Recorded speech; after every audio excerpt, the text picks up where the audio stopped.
Hi, my name is Autif Kamal, and this is another episode of Be Logical. In this episode, I will go over the first type of categorical syllogism, but I'll focus specifically on the transitive property that it has. Then I'll apply that to Jordan Weissmann's article pertaining to how admitting more immigrants to the U.S. could help America's economy. Now, for this first type of categorical syllogism, both the premises and the conclusion will consist only of categorical propositions, and each categorical proposition will only have universal quantifiers. When I say universal quantifier, what I mean is that it begins with words like all or every. So that means that the predicate will be entirely attributed to the subject of each given proposition. And I'll give you an example. Premise 1, all deserts have cacti. Premise 2, all cacti have larvae, flies, or snails. Conclusion, all deserts have larvae, flies, or snails. Okay? Now, to utilize the transitive property that is present in this example, you do not need to use quantifiers like all or every.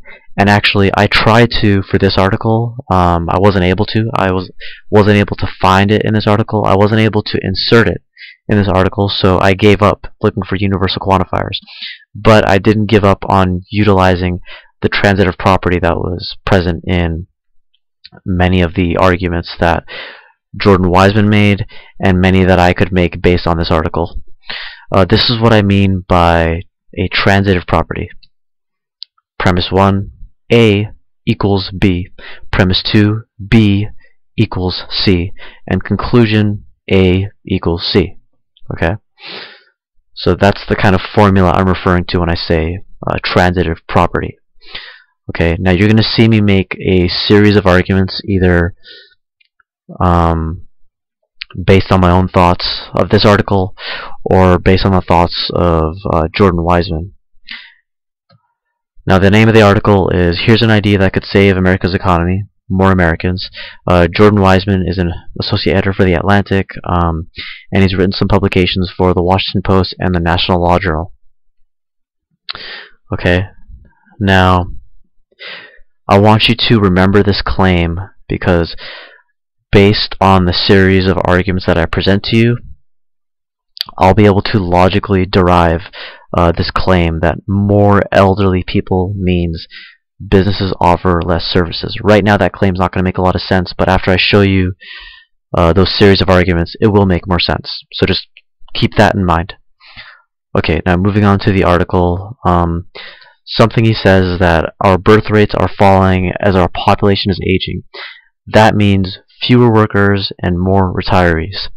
Okay, based on that Jordan Weissmann said, I'm able to make this variation on the first type of categorical syllogism. Premise 1, more elderly people means more retirees. Premise 2, more retirees means fewer workers. Conclusion, more elderly people means fewer workers. Okay, now notice I'm not using any quantifiers. I'm just, at the beginning you notice for premise 1, 2, and the conclusion I say more, more, more. And then to connect the like, for example, more elderly people to more retirees, I say like means. To connect more retirees to fewer workers, I connect it with means, and so on. Okay. Now he says that that combination is a poor recipe for long-term economic success. Just ask Japan what it's like to have a nation-sized nursing home. Okay, now I'm going to step back for a second. I'm going to ask, why could that be a poor recipe for long-term economic success? And at this point, I'm going to try to make an argument for Jordan Weissmann. Okay, now I want you to notice that this next variation on the first type of categorical syllogism will be a continuation of the last one. So the last one, it ended with fewer workers. More elderly people means fewer workers. This one begins with fewer workers. So premise 1, fewer workers leads to less money earned.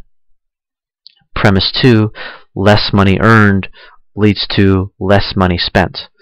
So conclusion, fewer workers leads to less money spent. Okay, now if we completely connect this variation on the first type of categorical syllogism to the first one, we get more elderly people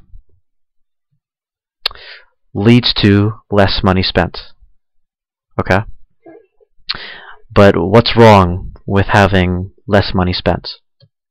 Well, again, here's another variation on the first type of categorical syllogism. This will be a continuation of the second one that I just presented to you. It ends with less money spent. Fewer workers leads to less money spent. This one begins with less money spent. Premise 1, less money spent implies businesses earn less money, whether they be big or small. Premise 2, businesses earn less money implies businesses offer less services. So then conclusion, less money spent implies businesses offer less services. Okay? Now again, if we completely connect this syllogism to the last one, we get fewer workers leads to or implies businesses offer less services. Okay? And now since these two are connected, and the second is connected with the first, then that's how I get the claim more elderly people implies businesses offer less services. Okay, so that's logically how I arrived at that claim that I originally showed you here. More elderly people means businesses offer less services. Okay, now Jordan Weissmann gives another explanation for why America has a lack of workers. This is exactly what he says. He says, America's birth rate fell 8% last year to its lowest since 1920. The drop-off can largely be blamed on the recession. When the economy turns sour, families very reasonably tend to hold off on having kids. Okay, so based on that quote that I get from Jordan Weissmann, this is the variation on the first type of categorical syllogism that I formulate. Oh, sorry. First, he gets his numbers from the Pew Research Center, and sorry, I misquoted over here for where it says U.S. born down 6%, so it's supposed to be down 8%, and foreign born is down 14%. Okay, so premise 1, less income means less offspring. Premise 2, less offspring means less workers. So conclusion, less income means less workers. Okay? Now, what Jordan Weissmann believes is that if we get more immigrants, we will have more offspring, and so we'll have more workers. So here's another argument that I make on his behalf. Premise 1, more immigrants means more offspring. Premise 2, more offspring means more workers. So conclusion, more immigrants means more workers. Okay, now I'm going to make one more variation, not more, one more variation, one more syllogism, categorical syllogism. Now I want you to notice that this next and last categorical syllogism that I'll state to you, it's actually a reversal on another one that we've just done. It's a reversal on this one, where premise 1, fewer workers leads to less money earned. Premise 2, less money earned leads to less money spent. Conclusion, fewer workers leads to less money spent. It's a reversal in the sense that instead of fewer workers, I'll say more workers. Instead of less money earned, I'll say more money earned, and so on. So I'll show you.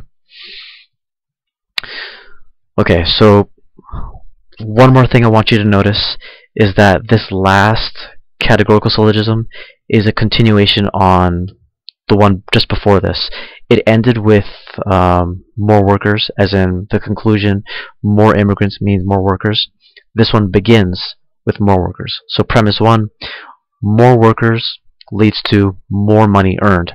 Premise 2, more money earned leads to more money spent. Conclusion, more workers leads to more money spent. And so if we connect this last categorical syllogism with the one just before it, we get more immigrants leads to more money spent. Okay? And that's how I would argue on Jordan Weissmann's behalf by saying that admitting more immigrants to the U.S. would contribute to America's, I guess, economic success. Okay? And that's it for this episode of Be Logical. Alright, thank you.